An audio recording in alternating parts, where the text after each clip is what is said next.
Hello. Welcome to Juice. Thank you so much for having me. Thank you for being here. I'm excited to be here. Yeah? Yeah. And thank you for recommending your unique kind of juice. Mm-hmm. We're drinking coconut water today. We are drinking coconut water today. Perfect. Well, all right.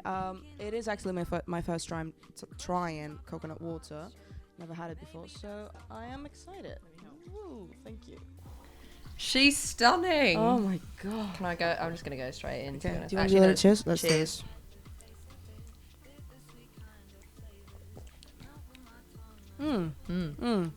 It's an interesting one. It's pretty good. All right, let's get straight to the point. I want to know everything about you. Okay. And I want to say that... Don't look at my notes. Oh. I want to say you've got this beautiful, radiant energy. I felt it when you walked in earlier. Oh. And I love it that you also put that into your music. And yeah, you're also a pretty new artist. You started releasing music like last year, I think. Yeah, March 2023. Cool. We're in 2024. Yeah, March We are 2023. 2024. Yeah. So yeah, still pretty new to the game. Mm-hmm. Pretty new. I'm a But baby. you've done incredibly well. You released your debut EP, Bops, in May 2023. Yes. Yes. Yeah, it's actually June. June. It's sorry. actually June. It is literally I right think here. it was 16th of June. So 16th of June. yeah. Right. Cool. And it went really well.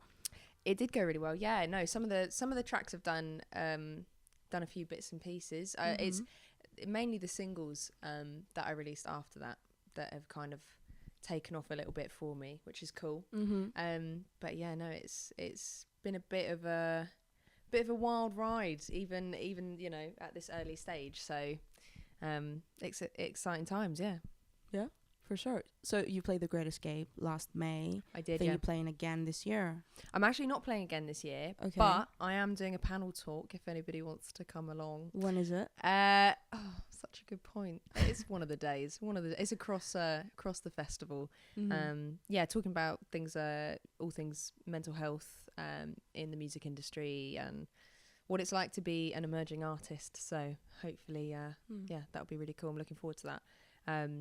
But yeah, not playing this year. Good. Amazing. But you played last year. I did, yeah. I was there, but I didn't see you. You've been featured on BBC Introducing, BBC One Radio Extra. Your songs have been in playlists from Spotify, New Music Friday, H&M Music, so many. Yeah. Yeah. No, been really, really lucky actually with the editorial side of it. It's been really organic actually, which has been really cool. It's kind of wild because like you're writing this music and it's just you and somebody else maybe in the room, and you have no idea how it's going to turn out, whether people are going to like it, whether it's going to resonate, and it has in a way. So yeah, no, it's kind of all I could have asked for so far, for sure. I'm really proud of all of it, really. Yeah. Was the response something you were expecting? Or did it come like out of the sudden a little bit? I think in a way you have to expect it, because I'm big on manifesting, and you have to back yourself, because ultimately if you don't, who else is going to? Is kind of the ethos that I have adopted, and I think it's good to not be I don't want to lack vision or ambition. So yeah, I think you have to kind of expect that it's going to do well to an extent. Otherwise, it's kind of, you're just going to put yourself down ultimately. So yeah, reach for the stars is kind of where I'm going with it. But it's always nice to see it in real time, and see it pay off. So Absolutely. yeah. How was the experience of creating your debut EP? Was it something that was in the works for a while, or did it all come in once? Yeah, it was a bit of a mix really. Like, there's a track on there, Grapevine, that I started writing on my own in my bedroom. I'm not the world's best producer yet, so I'm still very much developing like that side of my skill set. But I can put a good loop together. So that track in particular was something that kind of was in the works for a while. And then I was working with a producer, and we kind of finished that together, and wrote a bunch of others, collaboratively. So it was kind of a bit of both, but it did come together quite quickly, actually. Yeah. Mm-hmm. Yeah. But that was the whole idea. So it was kind of an EP of shorter songs, I guess, as like an introduction to me and my sound and some of the things I have to say, and just hi, here's me, and there's going to be more on the way kind of vibe. Mm-hmm. So yeah, no. Cool. Have you always aspired to become a musician? Yeah, I think so. I think, like, if you asked me as a kid what I wanted to do, for a while it was like marine biologist, you know what I mean? Like, I went through like what you think is cool as a kid, realized I'm like terrified of sharks, like I'm a good swimmer, but I'm not sure that's for me. I'm not very good at science, maths, not really my thing. This is a roundabout way of saying, yes, I would have said as a kid, like, that's what I really loved to do. Like, that's what inspired me the most. And I think as a teenager, I kind of went off the idea.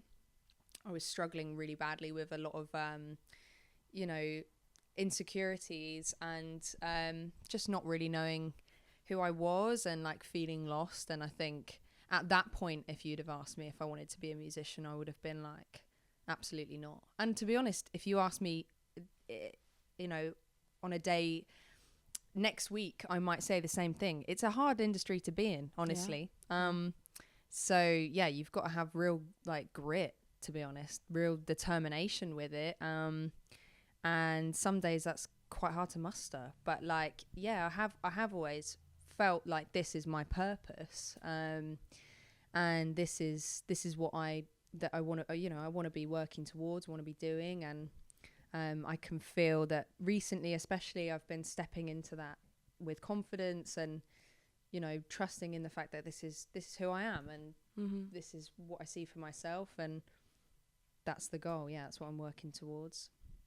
I love that. Yeah. So it's not just something you want to do, it's just a way that you can express yourself, represent yourself as a person. Yeah, I think that's actually who I am, like, first, before I box myself up as Peach, an artist who releases music and is on Spotify and does this, that and the other. I just fundamentally, I sing and I write lyrics, and that's how I live my life. Like, that's how I process my feelings. That's how I channel, like, creativity. That's what breathes life into my life, and it's so rooted in me as a person.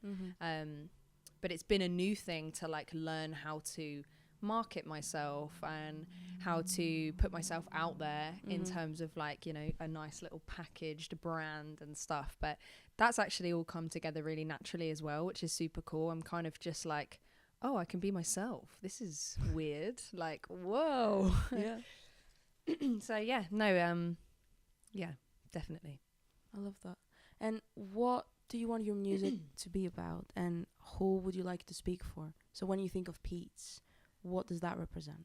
I have been kind of like going back to that question a lot recently, and being like, who am I writing for other than myself? Who am I writing for? Because it's quite an overwhelming feeling to put out art that you have created. A bit of your soul is now in the world for people to access and consume, and that's when you think about the sorts of people that you wouldn't want to listen to your music, generally people that aren't very nice, I suppose, is kind of where that lands. It's quite broad, but yeah. I kind of have a bit of a slogan that I've started using, which is bops for nice humans.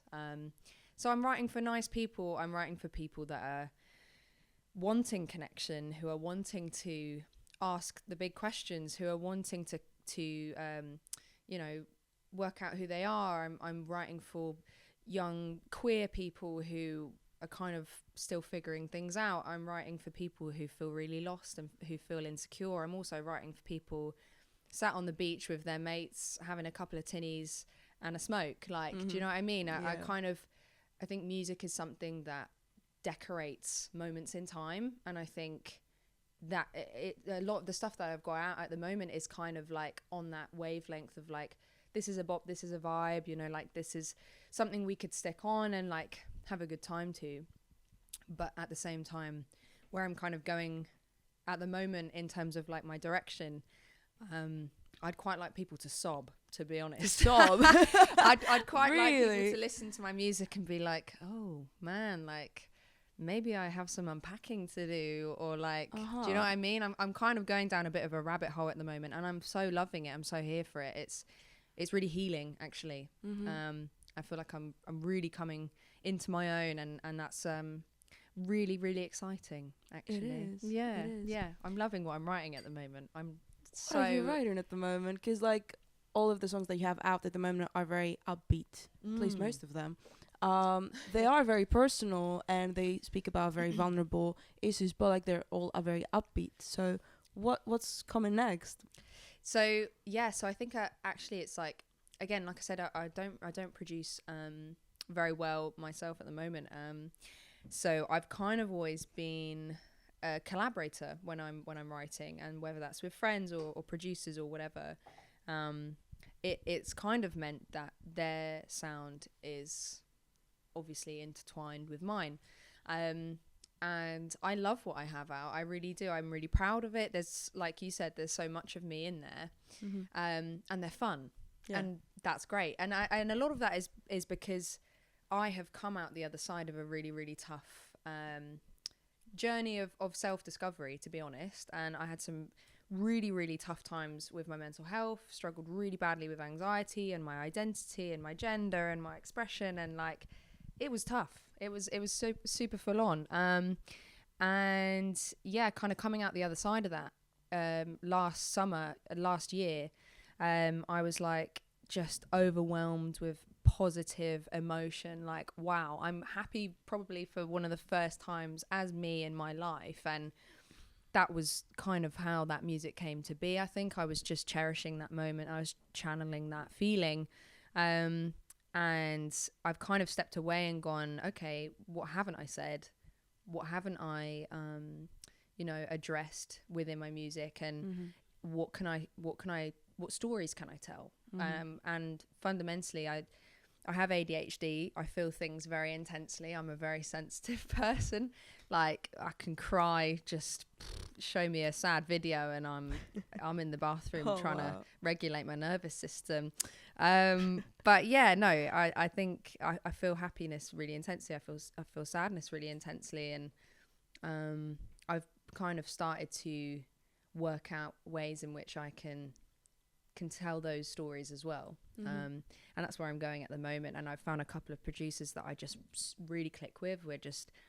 It's like really cool, kind of like a synergy. We're on the same musical wavelength, and it's all just kind of pouring out of me, like all this emotion, and it's great. I'm excited by it, so excited by it, and really can't wait to share this next sort of body of work that I'm working towards. So yeah, it's interesting because obviously all the songs that you write about are very vulnerable and they speak about your mental health and personal experiences, but you said that you're ready to let them out and turn them into music. Do you not ever struggle to write the song about a very personal, maybe traumatic experience? Yeah, definitely. I think that's kind of been something that I was hinting to, things that I've experienced within that music, the music that I've got out at the moment.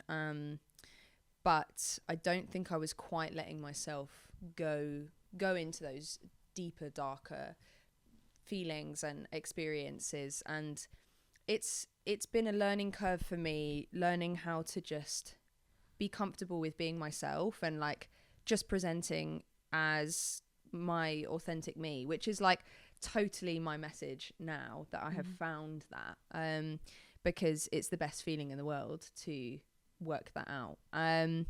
And yeah, I think that I have just sort of given myself permission to be like, no, it's okay. Like, you know, I can I can channel these ideas and I can channel these experiences, because you're never alone in what you're going through. And I think people need vulnerability. People need rawness and realness. We live in such a fragmented, like, lonely world where people are really struggling, and it's really hard. And I think people are collectively waking up a little bit, and I think that we're all craving authenticity in its messiest, weirdest form, because we just don't get that anymore. Social media, it's so filtered, and it's literally a highlight reel. And I think I've just kind of gone, the way I can communicate these things is just by communicating them. So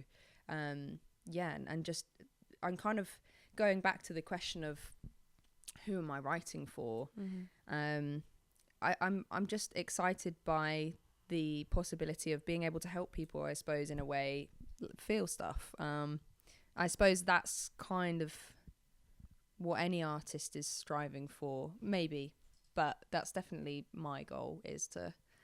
I just want to be real, to be honest. I'm just like, I'm kind of bored of everything being so polished. That's not really me. It's the only way you can do it, by being real. For sure. Yeah.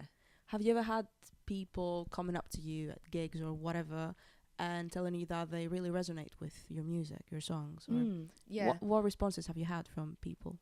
Yeah, I've had like such a positive response, actually, and I still get people DMing me like most days, like just saying, oh, I've just found your music, and like I really needed it this week, like it's really lifted my mood. And that's insane to me, that like there's actual human beings living their life all over the world, and this thing that I have made, I've kind of given to them in a way, and it's become its own thing, and it's maybe rooted in them and like helped them to, you know, blossom. Really, that's what it's about. But yeah, it's been amazing. So many people have just said that they really love it and they're behind it, and that's such a nice feeling. Really, it is. Yeah. You've got that lyric in your song Lessons, literally the first lyric, sun is shining and the world is mine again. I think it must be my favorite. Oh, okay. And that's nice. It just feels so empowering. Every time I listen to it, I feel strong. Yeah. So Lessons is like, that is a bop in it. I do like that one. It's a bop, like, it's I wrote it on like a really, really, really sunny day. Like, got in the studio and was like, here it is. You know, you have days like that where you just get in and you're like, the song is already here. It's like in my head, and I just need to kind of do that, bring it forward. And it was one of those things, came together so quickly, and I was inspired by Erykah Badu, that first lyric. She's one of my all-time favorites, like stunning. But yeah, one of her tracks, The World Is Mine, When I Wake Up, is her lyric. And I was like, that's the first thing I thought about when I heard this instrumental. And then I thought, it's a really, really cool concept to try and reimagine in my own way. And it's also true. SAD Queens unite. Like, I need the sun. I'm so depressed in the winter. So I really struggle. And it's like, you know, I guess I went off of that feeling of just like total elation and like connection with what's around you, and just feeling good, like fundamentally. Yeah.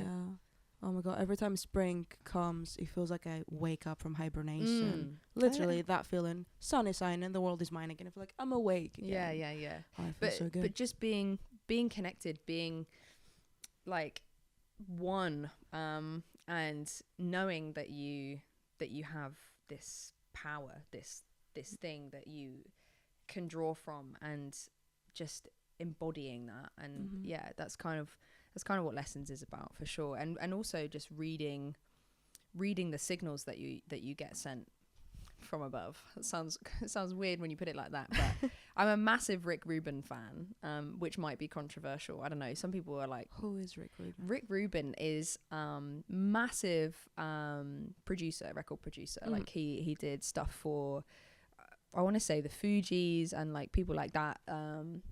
If that's wrong, cheeky edit.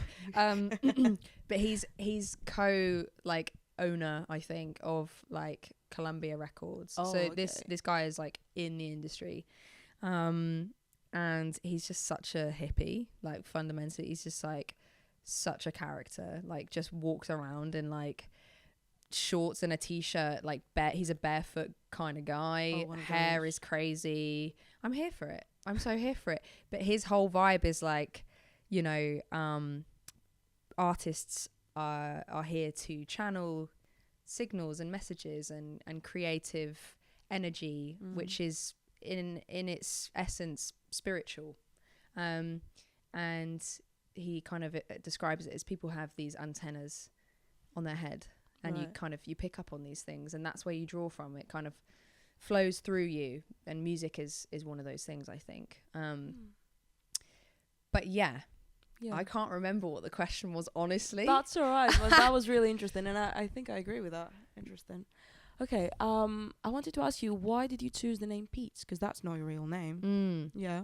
So what does that represent? Honestly, like I wish I had like some crazy story of like how it was really deep and meaningful. Is it your favorite fruit? I'm allergic to peaches. No. Yeah. So no, not good. If I was to eat one, I would swell. I would swell up. And it wouldn't be nice for anybody involved. Yeah, no, it's not that it's my favorite fruit or anything. I remember as a kid, I was on holiday. My parents used to take us to Mallorca a lot. You know, you get those offies, like the off licenses, like with like the craziest stuff. Like you've never seen some of these sweets. It's like just so alien to you, and you're like, oh my God, this is, you know. And there was this peach Arizona iced tea, which I had never seen in the UK. I don't know. I was a kid. I was dumb. And yeah, I was like, oh, just drinking that by the pool, and I was looking at it, and I really liked the bottle. I really liked the words and how they sounded in my head, peach iced tea. And I remember saying to my dad, I was like, oh, do you reckon that would be a good band name, like, or an artist name kind of thing? I don't know how old I was, maybe like 12, something like that. And my dad's a tradie. He's to the point. Right. And he was like, that's probably already been done. I was like, all right then. But I held on to that. And I was like, I think I'm on something here. And then I got to uni, and I kind of like joined a band with a bunch of my mates, and like we just wrote like the weirdest sort of like jazz soul, R&B. Like we were really inspired by Hiatus Coyote, which are like one of my favorite bands. Love them. Ever to exist. And yeah, we had so much fun, and I was like just hanging on to that idea of being iced tea. So we were iced tea, and I was peach. And yeah, the band fell apart, as they do. And I went solo, and here we are. So yeah, I think as well, I'd also like, I'd had a dream where somebody had referred to me as Peach, and I thought, oh, that sounds quite good. So yeah, that's kind of it, to be honest. Okay, yeah, cool, that's story. kind of where it came from. Nice. So I guess we probably should have been drinking Arizona, to be honest. Yeah, but does it not give you an allergic reaction? No, I can actually have it. I don't know. It's the weirdest thing. Oh. If it's cooked fruit, I can have. Maybe it's the skin. Maybe it's the skin. I have the same thing with almonds. I can't have the almond skin. Interesting. I don't know. All right. I'm a bit of an oddball. Good start. So do you normally go by the name Pete instead of your real name? Yeah. So I think the other thing for me is like my chosen name is Peach. You know, that's something that I've picked for myself, and I have found myself within that name. And I think it's a gender expression thing for me as well. I think it's cool to be able to pick your own name, to be honest. It felt way more me than what my birth name, which I still go by with some people and some friends, and like I'm totally like, that's fine, open to it. It's a side of me, a shade of me, but Peach is like, yeah, it's just who I am, I think. And like, it's funny, like all my mates down in Brighton, for the most part, like they kind of flick between using the two, if not just Peach. Like at uni, I've for the last couple of years, I've just been Peach, and like it's a nice feeling actually, because it's like, yeah, hey, I'm Peach. Like, do you know what I mean? You've curated that for yourself. You've made a space within a name, which sounds like it's a Shakespeare quote, isn't it? What's in a name? I don't know. I can't remember the exact quote, but it's something along those lines. Okay. You've previously spoken about misogyny and discrimination in the music industry, and I wanted to ask you, do you feel that it affects women and non-binary people so much that it really limits their opportunities? Honestly, yeah, I think it does. I think we've still got a hell of a long way to go before things are any kind of equal. It's hard to be a woman in this industry, let alone a queer one or non-binary one. And I think the main thing that I have kind of come into is being doubted within sessions, or even just in my artistry, in my decision making, and in my ideas. You know, it's kind of like, I think there's still a lot of subconscious bias, and it's not just a man thing, but it's a very male dominated industry, and there's just not that representation yet, and that's really difficult. I think the other thing is like being put in a box. So not literally, obviously, but people are like, oh, female, so this is the set of rules that we have for what female artists should be doing, and what they should be wearing, and how they should be presenting themselves, and what their brand should look like. And a lot of that doesn't apply to how I feel and how I want to express myself.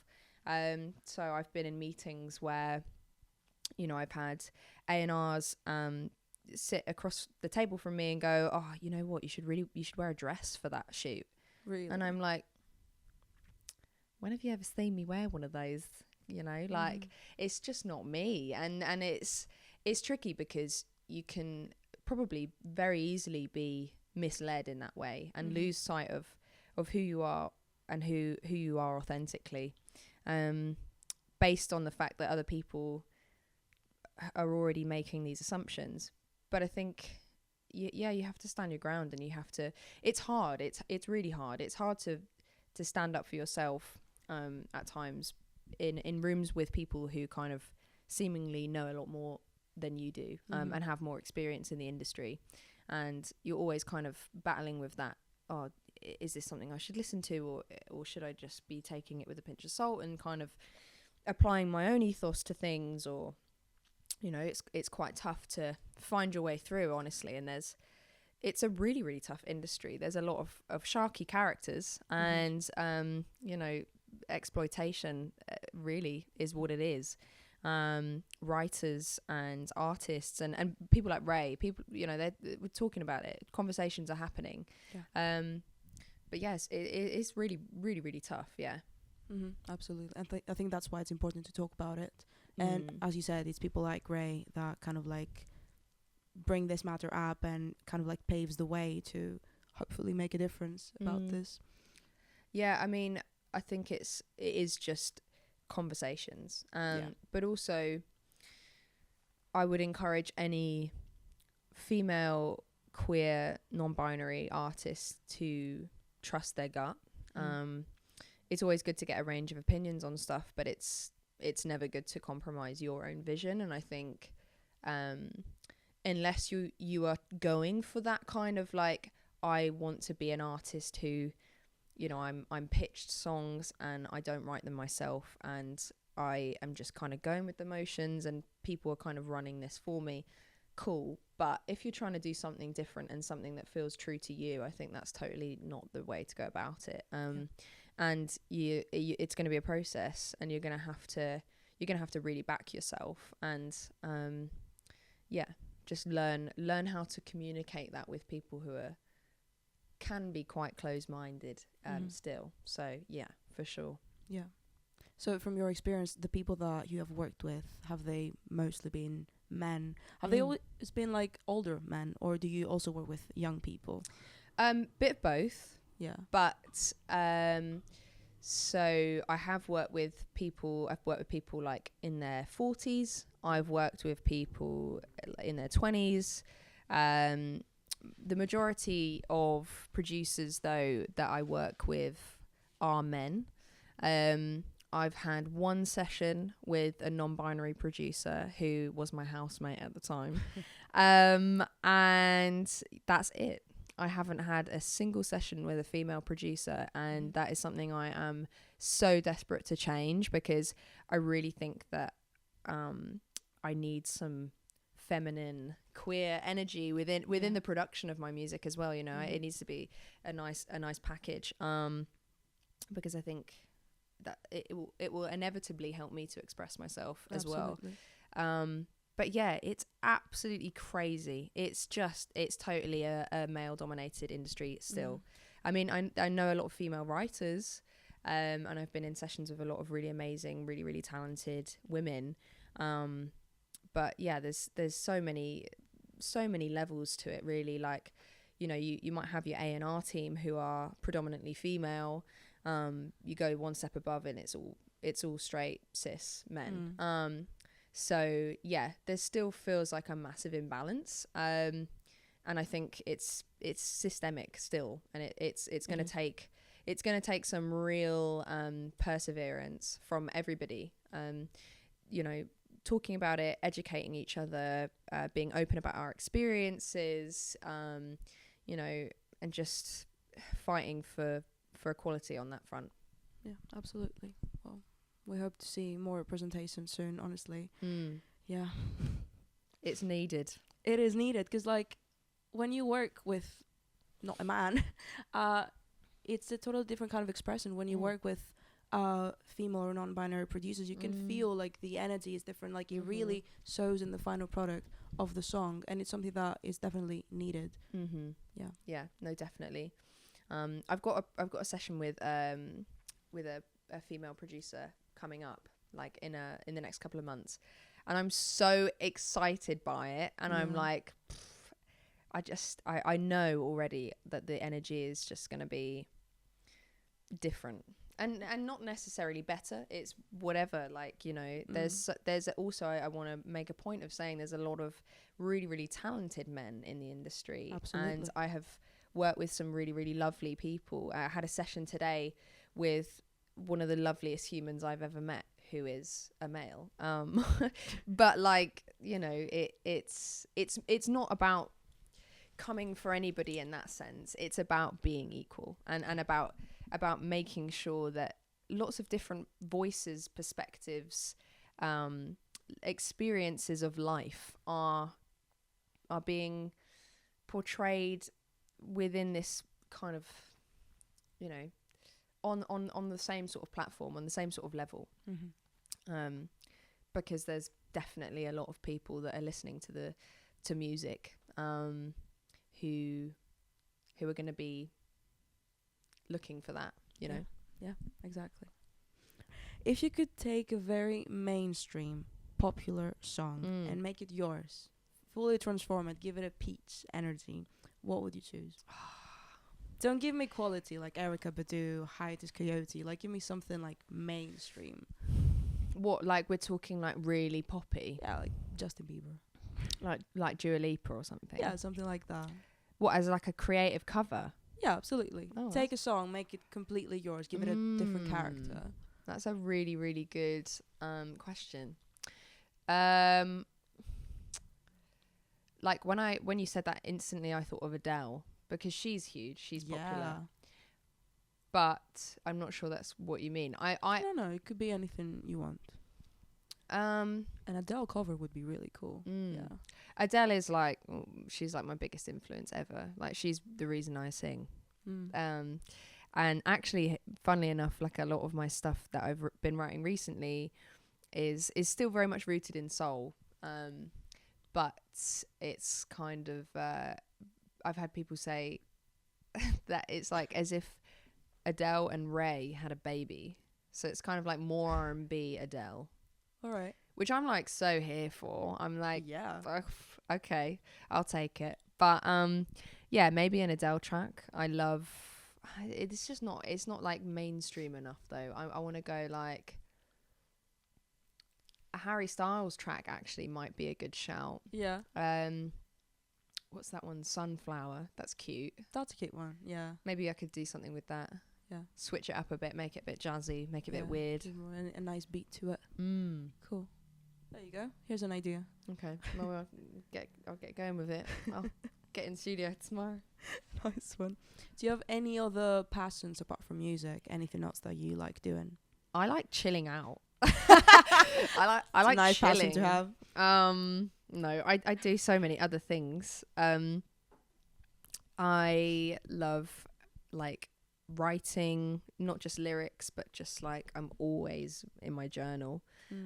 Doodling, drawing. I love art. I did some stuff with clay. Like I love like just getting my hands a bit messy and like, you know, I love collage. I love collages. I make a lot of collages. Photography. I would say reading, but I never finish books, so I don't know if that counts. I'm always reading like 4 at the same time. It's an ADHD thing, I think. Cooking. I really love cooking. I'm like actually thinking about maybe doing a bit of a content series where I'm like just chatting shit and making meals. What's your best recipe? I do make a killer ramen, I'm not gonna lie. Really? Like really good. I'm vegan and gluten free, so I've had to kind of like be a bit creative with my recipes and stuff. But yeah, I do a mean ramen. Or like just a good like sort of loaded potato. That's like it doesn't that doesn't sound very classy, but I love I'm quite a big nerd of like nutrition. And I it's something because I used to struggle with eating, and so it's been a big thing for me to come back to that and reprogram my thinking around it. And yeah, I love rustling up a good bit of scran. Yeah, I do that a lot. I've recently bought myself a pair of roller skates. Ooh, might work, might not. How's it going? Have you tried yet? I have, yeah. I've done it a couple of days in a row. Fell over the first day. The rest was all right, so I think we're good. But I was convincing myself that I was gonna. I follow this influencer, and she's like a park skater. So she's doing like backflips and stuff, and I'm like, yeah, it's my toxic trait. I'm like, yeah, I can do that. Buy a pair of skates off of Vinted. Obsessed with Vinted. Been selling some stuff actually recently. I'm totally going off track by my things. I need money. We'll put the link down there. Yeah, put the link. Right. It's actually some good pieces on there, guys. So, right. I'm convinced. No, that's probably it. Really, I listen to a lot of music. I've got a vinyl player. Do you listen to your own music? I would be lying if I said I don't. I don't listen to a lot of what's out at the moment, but the stuff I've been writing recently, I have been listening to it. It's more of like because when you write something, you don't want to tire your ears with listening to it constantly. But when you're excited by something, it's so hard to not be like, oh, I've written the best song ever, and I'm gonna sit and listen to it all day, every day for the next week, which I do sometimes. Like, not mad about it. Do you know what I mean? Fundamentally, I'm writing for me, and you've got to like it. You've got to like your own music, and so yeah. But no, I don't listen to what's out very much. Do you ever cringe if somebody plays your songs? No, as a kid, I did. Like, you know, at like family gatherings, my mum would just whip out like a track that I'd written in my bedroom, and that was like the worst thing ever. So I used to find that very, very difficult. But now I'm like, oh, you've got to roll with it. At the end of the day, it's out there, and you know, it's great that people want to play it. So yeah, sure, fine, do it. You've got a radio, so Platform B as well. I have. But do you play any of your music there? I haven't ever played any of my music there. No. That would feel a bit weird. Yeah, I feel like when I've got some new stuff out, I might give it a cheeky spin. But at the moment, I'm like, you know, there's so much music out there. You only get an hour, so I may as well play everything that I'm listening to that I think other people will really like. Like, you know, the sorts of things that influence me. But yeah, I might do a little listening party maybe when I've got some new stuff out, and do it on my show on Platform B every month. It's monthly. On a Friday, usually around 6 or 7 p.m. Nice slot. You can check out my Instagram. We'll put all the links down here. Like down here. It's a vibe, yeah. I just it's a Friday night show, so I try and make it lively, and I play all sorts of stuff like jazz, soul, hip hop, R&B, really contemporary kind of. I mean, you would know. You have your own show. I know. It's a forward thinking station, community led radio, and like I love them. I really love everyone there as well. It's a really cool little setup they've got going on. It's a great community, and they really give you the freedom to do whatever you want with your slot. Yes. Yeah. And everybody's show is so different as well, which is really cool. So. Yeah, exactly. Nice one. So out of all of those things that you told me that you do, what brings you peace? What's something specific that brings you peace? Honestly, like just being in my flat, like with my partner, with a record on, and incense is burning, the sun's we live on the south coast, like just outside of Brighton, and we get sun, wall-to-wall sun every day. And so on a good day, it's like, that brings me peace. I'm chilling. We've got 2 really nice sofas as well, which I'm so gassed about. We got one of them for 30 quid off Facebook Marketplace. Ooh. And it's like this little like velvet number. It's lovely. Really nice. I've got some good cushions as well. So yeah, I'm laughing. That brings me peace. Yeah, my dog. You got a dog? Yeah. Aww. Well, she doesn't live with me. She lives with my mum. Okay. She brings me peace. Being out in nature. Yeah, my crystals, all those sorts of things. That brings me peace. That's very beautiful. Yeah. All right. So, what are you most excited for the rest of the year? Because you told me you're working on new stuff. New music. When is it coming out? Tell us everything. I'm not going to like reveal too many details, because I suppose that's what you have to do, innit? You've got to like build a bit of anticipation or something. But I'm aiming to release again in the autumn. Oh. Yes. Nothing in the summer? I don't know. Okay. There's been a couple of singles that I've written and I'm like, that could be a summer tune. Like, have I just made the song of the summer? Like, kind of vibe. But I don't know. Might be. I'm playing at the moment. I'm experimenting, and yeah, I'm going to see what happens. But the goalpost, the milestone, the goal, the dream, the dream. The dream is another body of work for autumn, whatever that may be, and that's what I'm most excited about. I'm playing the Jazz Cafe next week. No way. I don't know when this is going to come out, so it would have already happened, but well done. I will have played the Jazz Cafe when this is aired. Sick. Which is cool. I did some sessions for a jazz harpist. She's called Amanda Whiting, and she's stunning. Like really beautiful, spiritual, like instrumental stuff. And she contacted me and was like, "Would you sing on my tracks?" And I was like, "Yeah, I would." And it's been a really beautiful thing to be a part of. And she's doing an album launch, so I'm looking forward to that. And I'm getting my hair done next Saturday, so I'm excited about that. I don't know, yeah, I'm excited for all sorts of things. Mainly new music though, for sure. Yeah. I'm excited for that. Perfect. Well, that's it. Thank you so much. Oh, thank you for having me. It's been nice. I love the way you speak about everything, but specifically your music. You seem very passionate about it, and it's not just music. It's you. It's how you express yourself. Yeah. And I love to see that. Thank you. Beautiful. Well, I love how you speak too. And yeah, thank you for having me. And I don't know how to end it, but yeah, cool. I heard it through the grapevine.